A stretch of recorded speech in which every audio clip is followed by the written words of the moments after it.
एका मालदार माणसाला एक मुलगी झाली. श्रीमंत माणूस, श्रीमंत. मला एकच आशीर्वाद द्या, मग पाय लवकर नीट व्हा.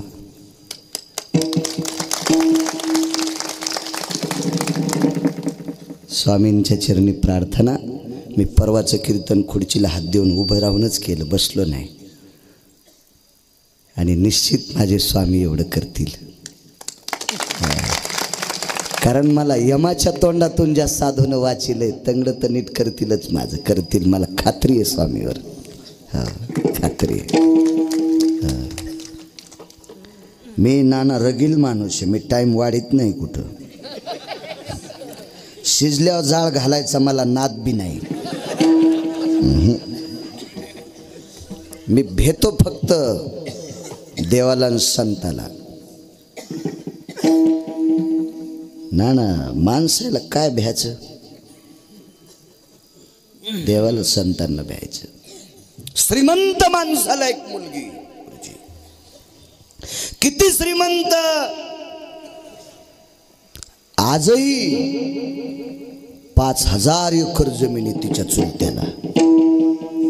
आजही 5,000 एकर.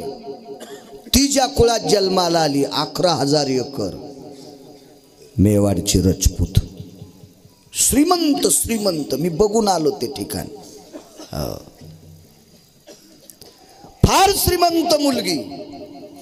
त्या काळातली आचारसंहिता इतकी कडक होती. गोशा पद्धती आणि त्या आचारसंहितेत पोरगी भजन करू लागली. भजन. अष्टधातूची मूर्ती समोर ठेवलेली. अष्टधातूची.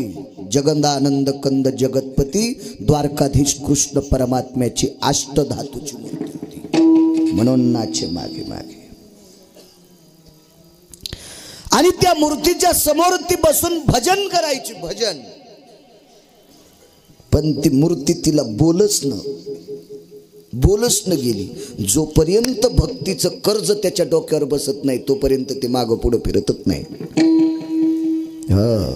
त्याला जोपर्यंत आवडत नाही का तोपर्यंत ते नाही मोजी. तो 1.5 किलोचे टाळ कुटू कुटू छटाकाचे कर. तू केलेलं भजन त्याला आवडावा, त्याचं नाव भजन आहे. कीर्तन तर आम्ही करायलो, पण कीर्तन ते आवडलं. त्या कीर्तनात धोतर सुटूस तर नाचत होत.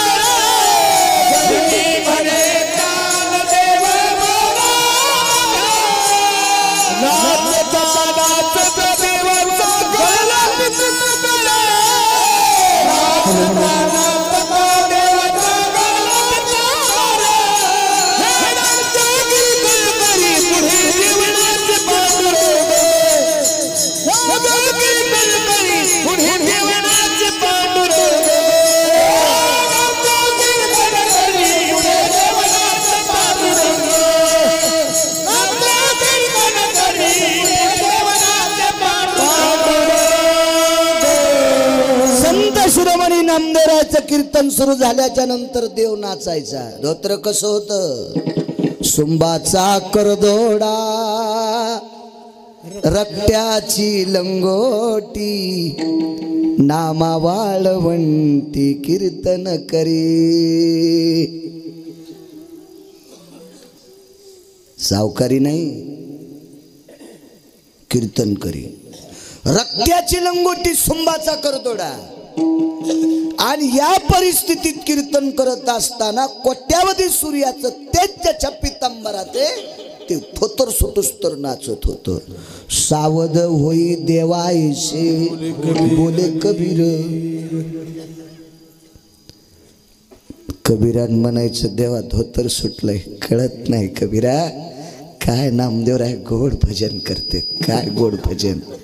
त्याला म्हणायचं भजन, त्याला म्हणायचं कीर्तन. तास न तास नामस्मरण करू लागली, पण ते बोलच न. तिने विचार केला आपल्याकडे वाद्य काही नाही आणि कोणाला मागाव, म्हणून एक चिपळी घेतली वाल्मिक बुवा आणि एक तारी घेतली. इना नाही घेतला, एक तारी घेतली आणि चिपळी घेतली. वारकरी संप्रदायामध्ये तुकोबारायकडे चिपळी आहे, चोखोबारायकडे चिपळी आहे, सावता महाराजाकडे चिपळी आहे, नामदेवरायाकडे चिपळी आहे. चिपळी वारकरी संप्रदायातलं भजनाचं साधन आहे. तिने चिपळी घेतली, पण तिला इना नाही सापडला. सापडला नाही का घेतला नाही तिची तिला माहीत.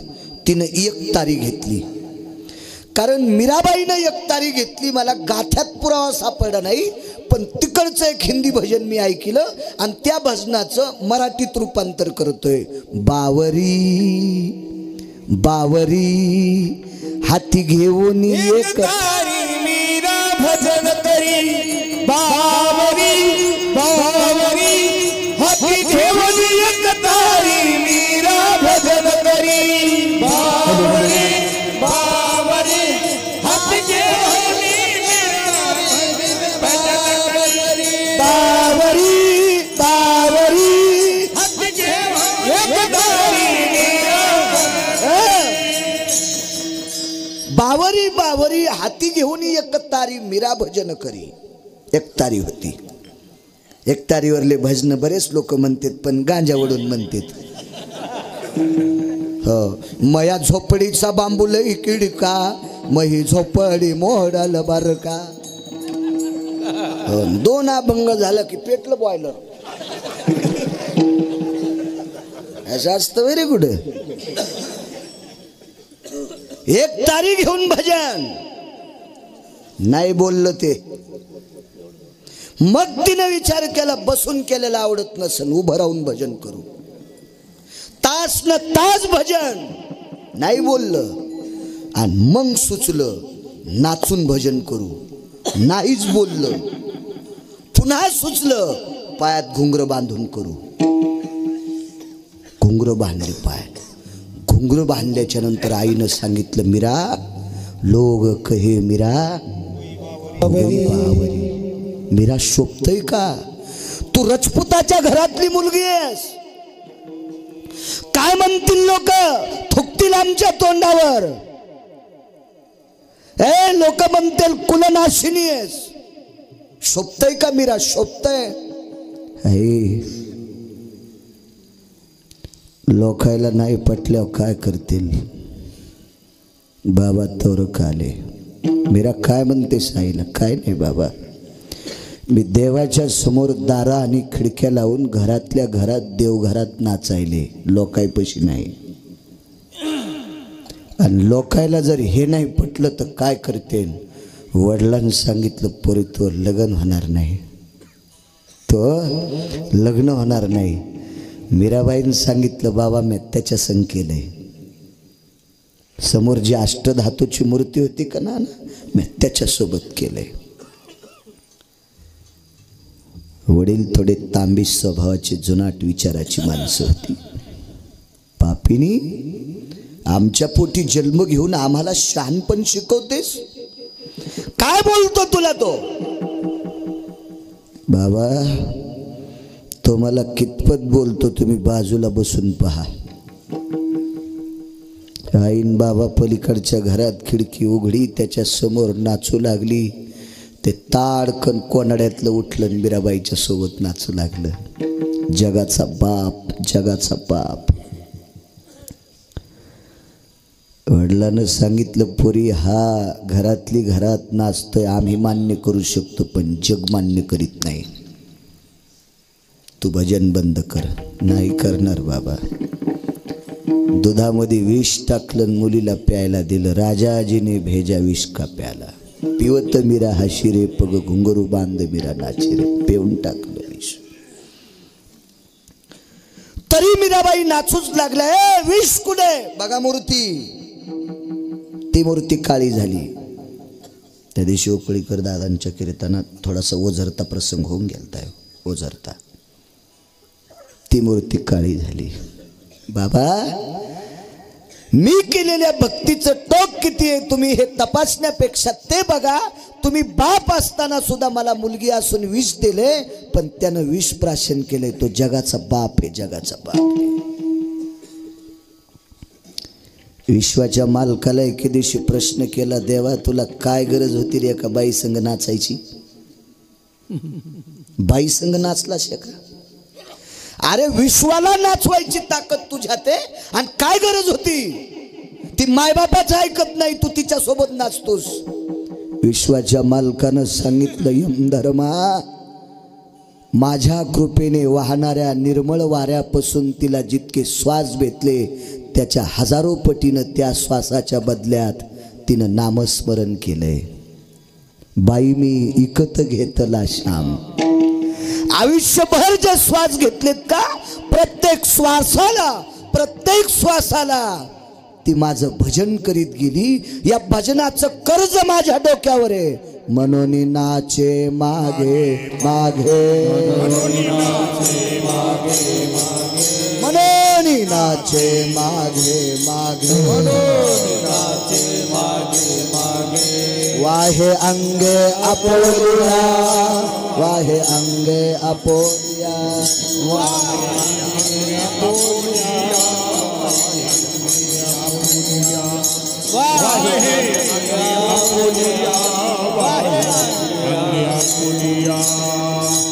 मनोनी नाचे मागे मागे मागे, मनोनी नाचे मागे मागे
पुरावा सांगतो, मग मात्र माफी मागतो.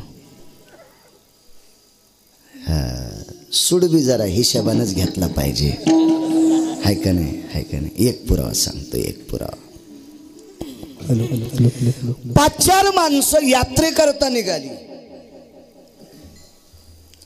आणि आता यात्रेला जायचं असेल तर रुपया खिशात नाही घेतला तरी चालते. लातूर लागलं की खूप शिलं ATM काढे कामापुरते.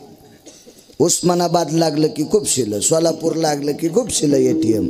ते मधात घातल्यावर पैसे देतंय ना, पण त्याच्यावर असावं लागते वाटतंय, तसे नाही देत ते. हो, त्याच्यात आधी टाकावं लागतील ना, तसं कसं देईन ते? खात्यावर लागतील ना पैसे. आणि पूर्वीच्या काळात असे प्रवासी चालले की चोट्टे जास्त बेजार करायचे. बेजाऱ्या होत्या ना, बेजाऱ्या होत्या.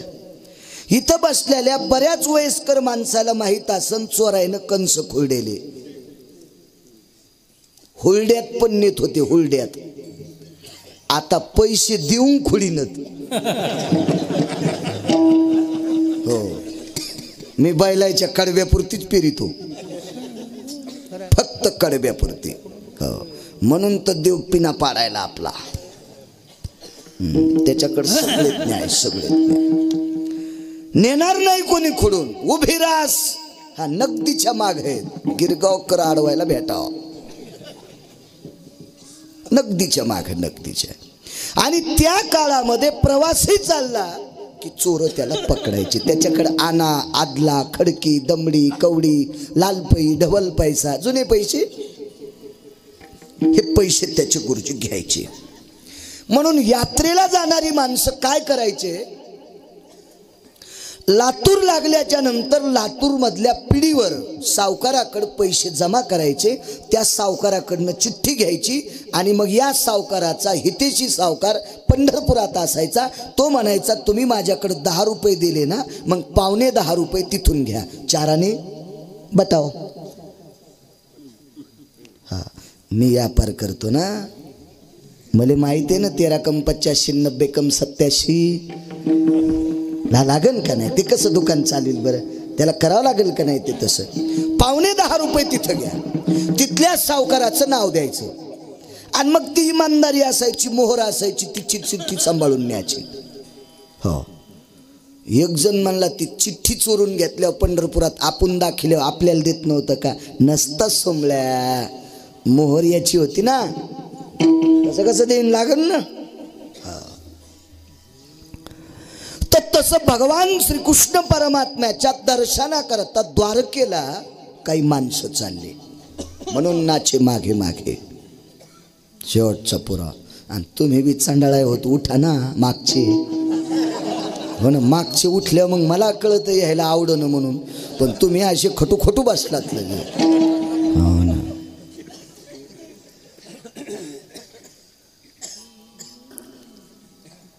गावात आले का कोण, आपण यात्रे करू. काय पाहिजे, काही नाही, आम्हाला एखादा पिढीवाला सावकार पाहिजे. आता अशा माणसाला विचारलं, ते आकलीचे कांदे होते आणि प्रत्येक गावात 4-2 असे असते डुकरं, आणि त्याचा तिरस्कार नाही केला पाहिजे बरं का, ते सांभाळले पाहिजे डुकरं. एक जण म्हणला, देवान जरा येड्यावानीच केलं, डुकरं कुच्चळ असते, जन्मालाच नव्हते घालायला पाहिजे. मी म्हणलं गाढवा, डुकरं घातलेत म्हणून तर रस्ते तर सुधारायले तर हो, नाही तर असे धोत्र धरू धरू चालावं लागलं असतं. इतके काही काही रस्ते भारी येतं, घाण साफ करतात ना डुकरं. तसे काही काही जे 2-2 पायाचे डुकरं कळत न कळत आपलं झालेलं पाप ते दुरुस्त करतात, कपडे धू धू. करू द्या निंदा, त्यानं असले पाहिजे डुकरं काय काय. बघ, पण माणसाला वाटतं हे काऊन निर्माण केले, देवान येड्यावानीच केलं. मुगाड्या बस, देव येडा नाही, देव चतुर, देव चतुर. देवा इतका चतुर कोण आहे. एक जण शिकलेलं रानात गेलं, 2-4 वर्ग शिकलेलं, अंगाव घेऊ नका हो, म्हणजे जवळ नाही पेटाव. माणसं लय शिकले म्हणजे शहाणे आहेत असं बी नाही बरं. आणि जे शिकले नाहीत ते पागल आहेत हे बी डोक्यातलं काढून टाका. उलट जे नाही शिकले ते 4-4 भाऊ, त्याच्या लेकरा बाळाचे लग्न होस तरी एकत्रित. उलटे जे शिकले का आमचे बाबा, त्यांना आमच्याकडे करमतच नाही. मच्छर घुसतेत का, तिकडे जातो एरंडात संडासला तो हा बाप, कमरा इतकाल्या काँग्रेसमध्ये, तेव्हा तिथं मच्छर जसनत का त्याला. नाही, त्यांना फरचीवर आवडतच नसं, कशा गुदगुल्या होत्यात का. अति शिकलेली भुताड मायबापाच्या विरोधात काही काही लोकांना सोडू ना. हो, टोकाला गेलेली माणसं चुकीचं वागतात, अजून बी लक्षात ठेवा. टोकाला गेलेली. हो, मी सर्वे केलाय, 27,832 लोकांचा सर्वे केलाय.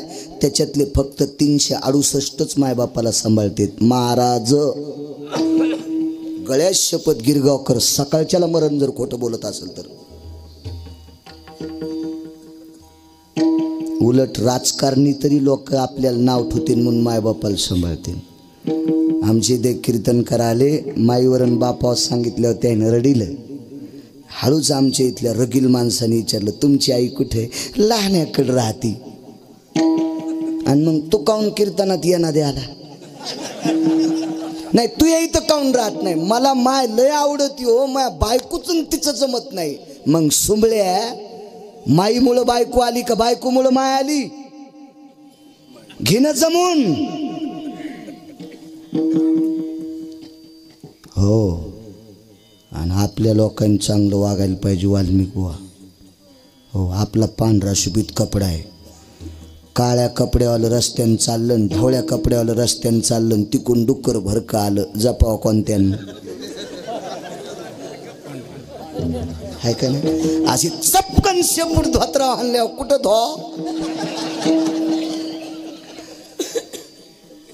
रंगीबेरंगी कपडे आणलं, फाटका आणला की चक. म्हणून लोकाला शिकणाऱ्या माणसानं गोड वागावं. हो, एखाद्यानं जरी विचारलं गिरगावकर गप्पा आणतो माय कुठे, लहान्याकडे शहाणपणा करतं कीर्तनात, तोंड काढायला जागा राहणार नाही. बुद्धिवादी माणसं भेट नाहीत. असो, जगाचा मालक ते शिकलेलं रानात गेलं, हेच चाललं होतं. पुन्हा जत्रा राहिली हो सांगायची, असंच लांबत हे. ते शिकलेलं रानात गेलं, आंब्याखाली बसलं, त्याचा मित्र, त्याचा मित्र म्हणजे मी. ते मुंबईला नोकरीला होतं, त्याला 50,000 पगार, मला महिन्याला 50 येतात. मी म्हणलं तू यासारखे ई शिक, मी अवताल झुपितो. पण मी म्हणलो नाही बरं का, मनातली मनात ठेवलं, काय नाही म्हणलं मी, म्हणलो नाही मी त्याला, म्हणलो नाही. आंब्याखाली आम्ही बसल्यावर मस्त पोळीलेलं ताक, उन्हाळ्याचा दिवस, आणि उन्हाळ्याच्या दिवसात पोळीलेलं ताक इतकं गोड असतंय, बासुंदीच्या थोत्रात आणतंय. कारण ज्या त्या सीझनमध्ये जी ती गोष्ट गोड असते, आंबट पदार्थ चांगला असतो ना. आणि ताक पिलं, बसलो तर आम्ही. आंब्याच्या 100-200 फुटाच्या अंतरावर खताचा ढिगल होता, आणि खताडाच्या ढिगल्यावर भोपळ्याचं झाड होतं. भोपळ्याचा येल होता, भोपळ्याचा. असू द्या तेल जसं जाऊ द्या, बसायचं का जायचं, येऊ द्या जाऊ इथं जाऊन येऊ द्या, इथून जाऊ द्या. विठाला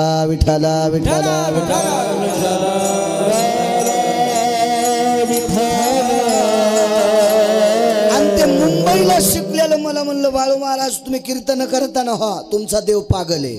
म्हणलं मूर्ख आहेस का काय, देवाला पागल म्हणतो, कस काय पागल म्हणायला. आपण ज्या आंब्याखाली बसलो त्या आंब्याचं बुड कासऱ्यात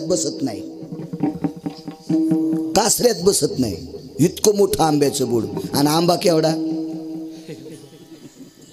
आणि खताच्या ढिगल्यावरचा भोपळ्याचा येल अंगठ्या एवढाच आहे, पण भोपळा केवढा. शोभतंय का तुमच्या देवाला हे. अहो, एवढ्या मोठ्या आंब्याला भोपळा लावायला पाहिजे होता, आणि भोपळ्याच्या याला कैऱ्या लावायला पाहिजे होत्या. म्हणलं चुकला असन देव, एवढा मोठा जगाचा कारभार करायचा, हुकला असन जरसं, कुठं त्याच्या नादी लागू. आणि ते मुंबईत राहत होतं, त्याला हवा इकतची होती, आणि आपल्याकडे हवा फुकट आहे, हवा फुकट. त्या मुंबईला कीर्तनाला गेलो, 7व्या मजल्यावर आमची सोय आहे की नाही रे आसाराम. म्हणलं बाजूला कोण राहतंय, खिडकी उघाड्या आंड्रेवेली वाळू घातलेल्या दिसल्या, 2-4 बनेलीन ते ववने. आम्हाला माहित नाही, तिकडं मेलेला खबर नाही. ती मुंबई काय पत्ता नसतो शेजाऱ्याच्या घरी काय चाललंय म्हणून. काय वेळ नाही आपल्या खेड्यातलं. गावात एखादा जात राहिला तर त्याचा अंत्यविधी होस तर चूल पेटत नाही. ही संस्कृती महाराष्ट्राची. आणि काय मुंबई डोक्यावर घेऊन नाचायला म्हणलं तू. चला वाईट नाही म्हणायचं, चला मायापुरी येते. आणि ते मग ते जरा ताक पेलेलं, त्याला जरा गुंगी आली. मला म्हणला जरा गुंगीची आली. म्हणलं टाक पोतडं, टोचन न. म्हणलं मग तुला गादी द्याल मी काय सोंबळ्या आहे वय. झोप. आंब्याच्या बुडाला टेकन देऊन झोपलं. एक पोपट आला, आंब्याच्या देठाला डावचा हाणला. जशी कैरी निबर्दक तुटली तशी त्याच्या नाकावर पडली, घोळानाच फुटला. फॅ करीतच माझ्याकडे आलं. महाराज दवाखान्यात. म्हणलं झालं काय. नाक फुटलं. काय पडलं. आंबा. लक्षात घे देव येडा नाही तर काय हो. एवढ्या मोठ्या आंब्याला एवढूसा आंबा, एवढूशा भोपळ्याला एवढा मोठा भोपळा. ठीक आहे तुला दवाखान्यात नेतो, पण एकच सांग, आंब्याच्या जाग्यावर जर भोपळा असता नाकाव पडला असता तर बुटा सगट पाय धरतो म्हणला देव लय हुशार आहे. हो असा कुंभा घातल्या ह्या जाती नीट येत येतात. हो असा कुंभा हाणला ना तर ह्या जाती रस्त्यानं चलत येत ह्या रगील. हे वट्यावर बसलेले रगील कांदे म्हणले ते सावकाराचं घर आहे. झोपडं होतं. तो सावकार आहे. गळ्यामध्ये तुळशीची कंठी, सुंदरसा कपाळाला गंध लावलेला. अख्खं जीवन वाणी भिजेल तिला इतकं सुद्धा पाप नाही. अख्खं जीवन भजन करणारा साधू. झोपड्यामध्ये स्वयंपाक चालू. श्रीमंत माणसं द्वारकेला चाललेत. विचार केला एवढा मोठा सावकार हाताने भाकरी करतोय. पण ती तत्वशील माणसं होते. त्यानं काही मनात आणलं नाही. आवाज दिला, दादा जी आम्ही प्रवासी आहोत, काय काम करू? काय नाही, द्वारकेला चाललो. आमची हुंडी तुम्हाला द्यायची. का बरं? आम्हाला द्वारकेत चुकवती पाहिजे. मी सावकार आहे असं कोण सांगितलंय? वट्यावर लिहिणं. समोरच्या व्यक्तीच्या लक्षात आलं आपली चेष्टा केली. पुरावा शेवटचा आता म्हणून नाचे मागे मागे. नाही खरं म्हणा, असं नका करू. हळूहळू त्या महात्म्याच्या लक्षात आलं आपली चेष्टा करतात. पण चला हेही मालकाच्या मनात असेल. घेतले पैसे. तुमचा द्वारकेतला सावकार कोण आहे? दिली चिठ्ठी लिहून. सावळाराम नावाचा सावकार. द्वारकेतली मूर्ती कोण आहे? सावळाराम. पंढरपुरातला कोण आहे? सावळाराम. पंढरपुरीचा निळा, लावण्याचा पुतळा, आणि तोही सावळा. सावळा माझा पंढरीनाथ. सावळाराम सावकाराच्या नावानं चिठ्ठी दिली. याने चुकोती कमरेला खोसली. मुक्काम दर मुक्काम करीत करीत करीत द्वारकेत पोचले. द्वारकेत गेल्याच्या नंतर सागराचं स्नान केलं. देवदर्शन झालं. आणि देवदर्शन झाल्याच्या नंतर एका बडव्याकडं पडशा ठेवायचंय. जेवण्याची व्यवस्था व्हावी. आपल्याला काहीतरी त्या व्यक्तीला चुकोती द्यावी लागेल, चिल्लर द्यावी लागेल. आणि मग एक जणाला सांगितलं सावळाराम सावकाराची पिढी बघून या. दुकान ते कदरून आलं. यहाँ पे दुकानीच नहीं बोले सावळाराम सावकार का. दुकानीच नाही. हे पाचीला 5 जण अख्खं मार्केट फिरले. पण सावळाराम नावाचा सावकार नाही. द्वारकेतल्या सावकारांनी सांगितलं आमच्या द्वारकेत तर सावळाराम सावकार नाही. परिसरात सावळाराम नावाचा सावकार नाही. आणि आतापर्यंत 3 पिढ्या आमच्या सावकारीत गेल्यात. पण सावळाराम सावकाराचं नाव आजच ऐकले. त्याच्या ध्यानातच येईन ना आपल्या उशालाच सावळाराम आहे म्हणून. नाही म्हणते. 5 लोकांपैकी एक जण म्हणला झोपडं पाहूनच लक्षात आलं की हा सावकार कसला. काय केलं त्या माणसानं माहिती आहे? त्या यात्रेकरूंनी चुकोती दिल्याबरोबर या व्यक्तीनं तसाच किराणा आणला आणि गावात अन्न सत्र करून टाकलं. आता मोकरे जास्त हसू लागले. ह्या मिळालेल्या चुकोतीचं गावात अन्न सत्र केलंय आणि हे यात्रेकरू परत आल्याच्या नंतर याला शिक्षा देतील असं फुगिरायला वाटत होतं. अन्न सत्र केलं. भांडे पात्र घासले आणि द्वारकेकडे तोंड करून प्रसन्नपणाने नमस्कार केला. देवा, अरे दुष्ट माणसांनी मला सावकार केलं रे देवा. मी सावकार आहे का? पण इज्जत सांभाळ रे देवा, सांभाळ इज्जत. देवा अख्खं जीवन तुझं भजन केलंय. त्या साधूचं नाव होतं नरसिंह मेहता. नरसिंह मेहता हे थकून भगवंताच्या मंदिराच्या बाजूला कठड्यावर बसले. घाम पुशीत पुशीत एक तेजस्वी माणूस आला.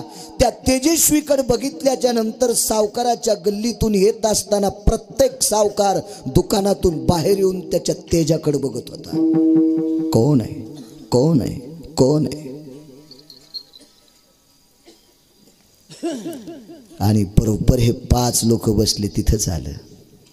आपण रावसाहेब जी, आपण तात्यासाहेब जी, आपण अण्णासाहेब जी, आपण भाऊसाहेब हो, आपण शामराव जी.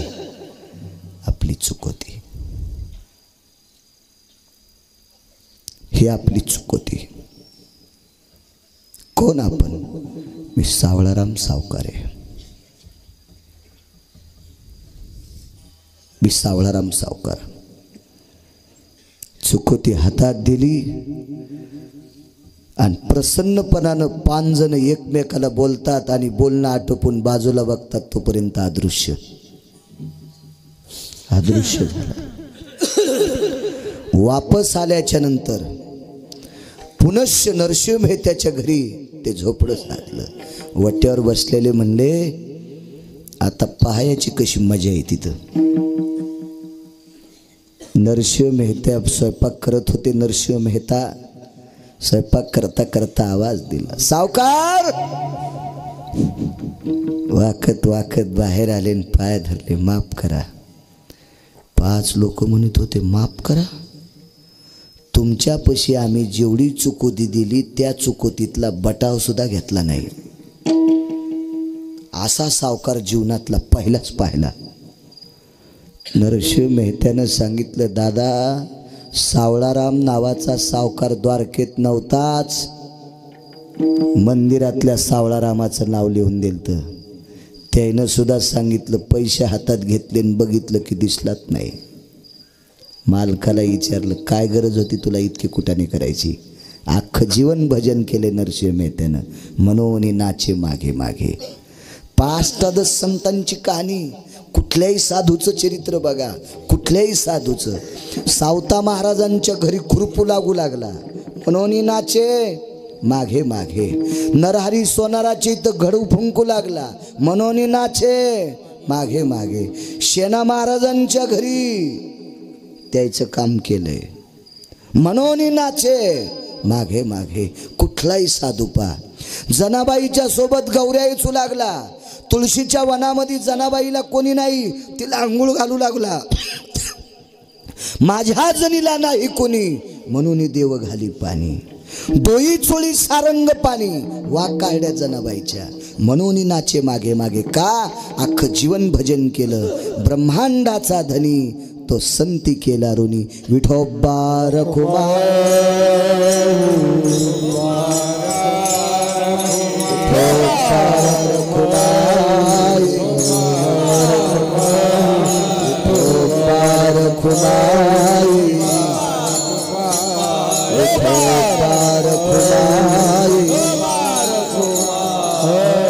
सकाळी ठीक 8:30 वाजता श्रीमद भागवत कथेला सुरुवात होईल, याची दक्षता ठेवा. ज्ञानेश्वर माऊली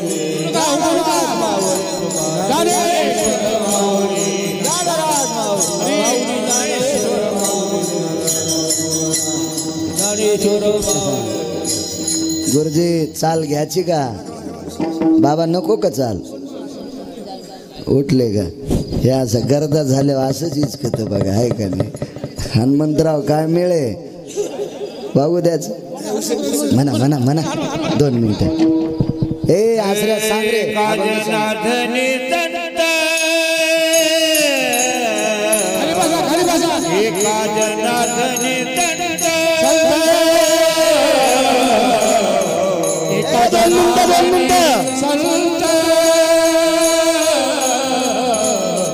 एका जनार्दन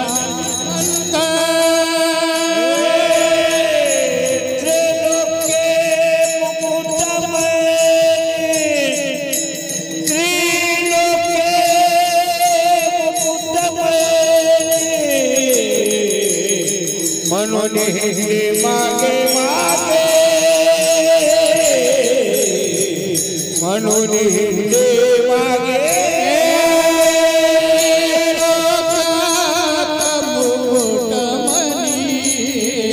क्या बात है?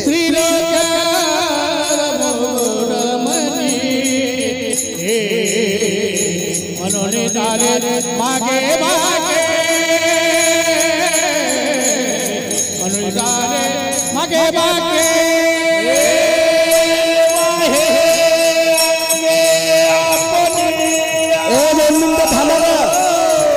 खाली बसा खाली बसा.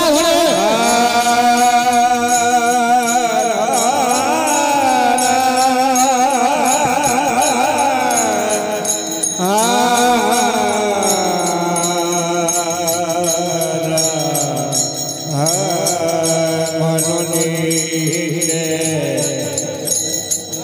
नाचे वाहे आपुनिया आपुनिया वाहे आपुनिया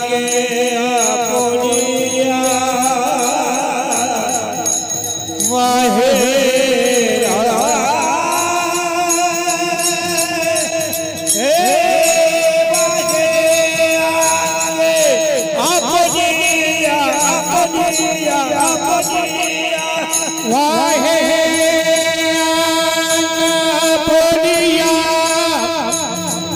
वाहे आपुनिया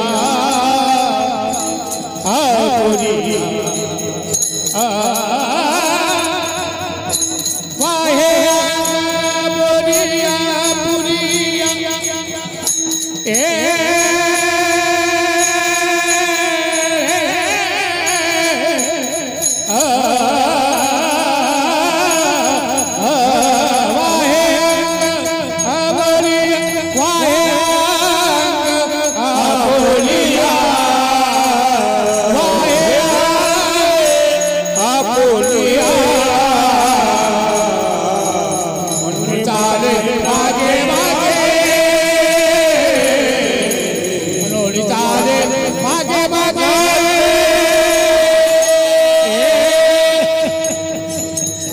झालेली सेवा सद्गुरू चिन्मयानंद स्वामीच्या चरणी ज्ञानोबराय तुकोबराय नामदेवराय चोखोबराय नाथबाबा सावता महाराज सेना महाराज अष्टादश संतांच्या चरणी म्हणून नाचे मागे मागे।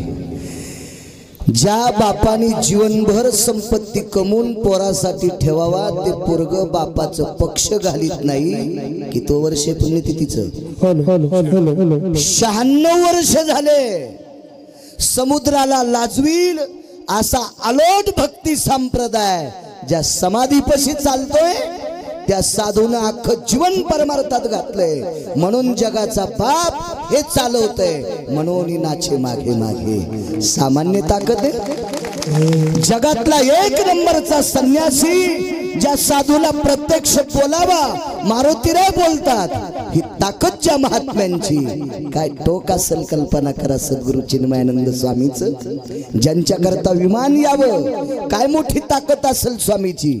अशा स्वामींच्या चरणी नतमस्तक होतो। आदरणीय दिलीपांना असतील हनुमंत